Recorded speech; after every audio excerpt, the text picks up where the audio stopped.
game with ring night against KD and the Houston Rockets. We've got the Christmas Day slate on ESPN and ABC. Cavs Knicks, could that possibly be an East Finals preview? We also have LeBron's record 20th Christmas Day game on a packed night. Another important date for the league. We have the full MLK Day schedule for January 19th. Of course, ATL always front and center here. They will host the Milwaukee Bucks. And now, hot off the presses, we have the NBA Emirates Cup schedule that just dropped this afternoon. Here's some of the biggest dates starting in the West. The 2025 Emirates Cup slate is full of those big matchups. West Group C features the Warriors and Nuggets.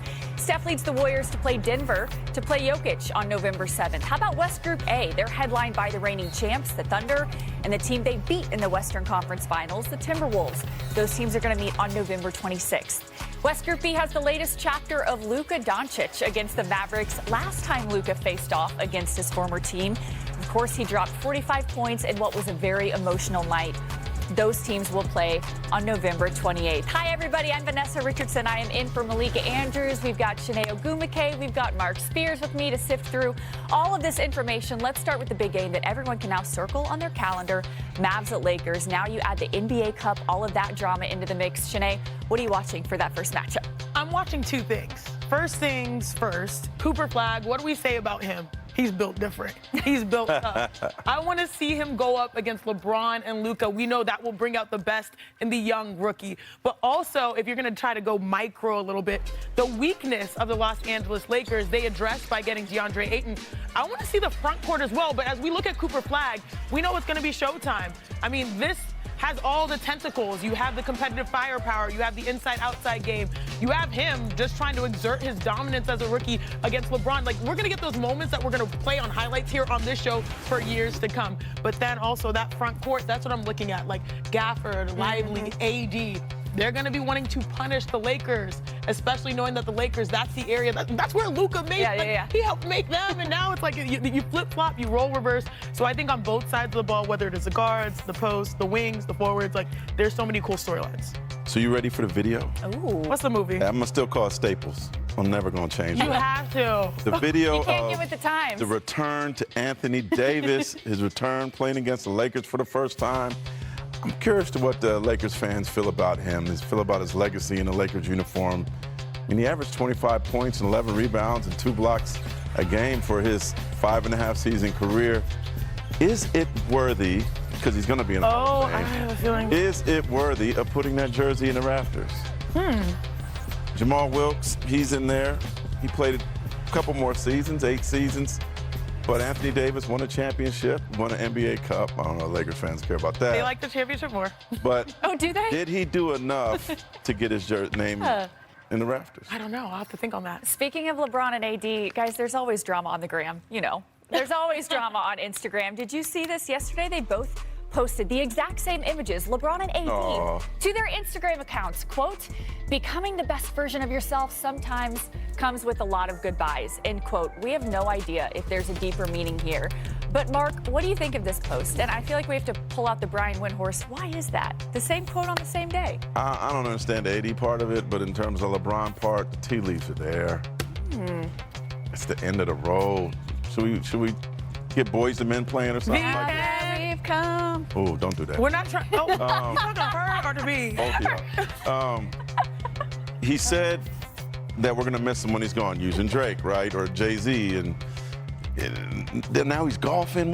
When do people start golfing? They start golfing because they have free time, especially athletes. They start golfing when they need something competitive to do, right?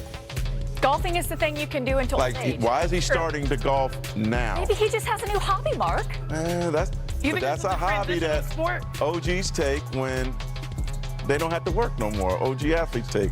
So I'm just wondering if all these tea leaves are there in this latest tweet that tells us it's the end of the road. Hey, don't send the bill to me. Did I do it better?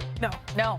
Don't send the bill to me. All right. I don't want to be messy, but like at first I was like, how's the relationship between the two? I know that was a tumultuous last year, but we all know these guys are brothers. So going off of what you're saying, if this is the end of the road for LeBron, you see him playing golf. I don't read too much into that. I more so watch him doing Pilates alongside Queen Savannah. That's what I watch, because that's what keeps you top tier form. Pilates is like the ultimate foundational, every woman, I'm speaking the language right now across America. Like Pilates, we've seen multiple players do it, but it just shows that he is so great at his craft, and it starts with his body work.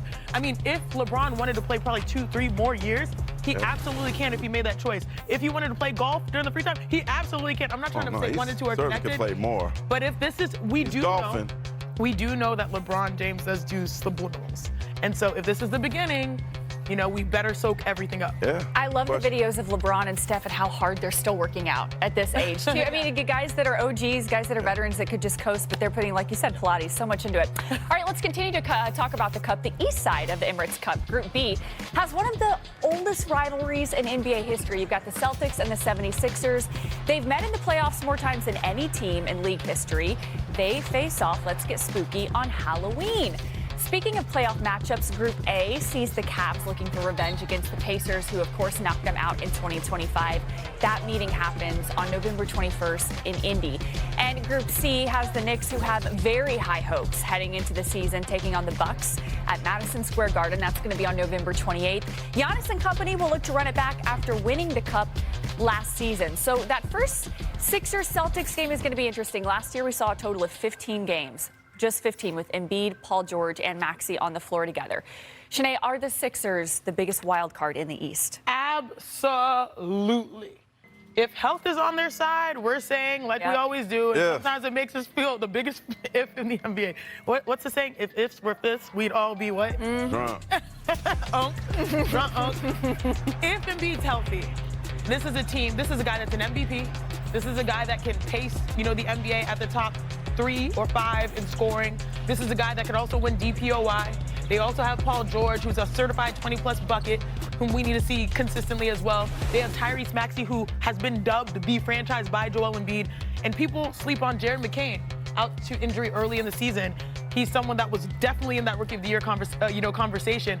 They have a lot of strong players. But if I am a betting woman, would I bet on them? Absolutely not. Because we have yet to see it all come together, and I feel for Philly. They're really excited, I'm sure, about those young players, but this team and their success does rely. Absolutely. But their success is going to be due a lot, of course, Mark, to those older guys. I'm waiting for it. Yeah. I'm waiting for it. I think they need to give their trainer a raise. Yeah. Or therapy. Make sure they have therapy. But my wild card, I'm gonna go with the Orlando Magic. I think a lot of people expect them to take a jump. Can they take a jump in terms of competing for the Eastern Conference? Yeah, they're definitely the wild card, and it's because of that guy right there, Paolo Banchero. He's out.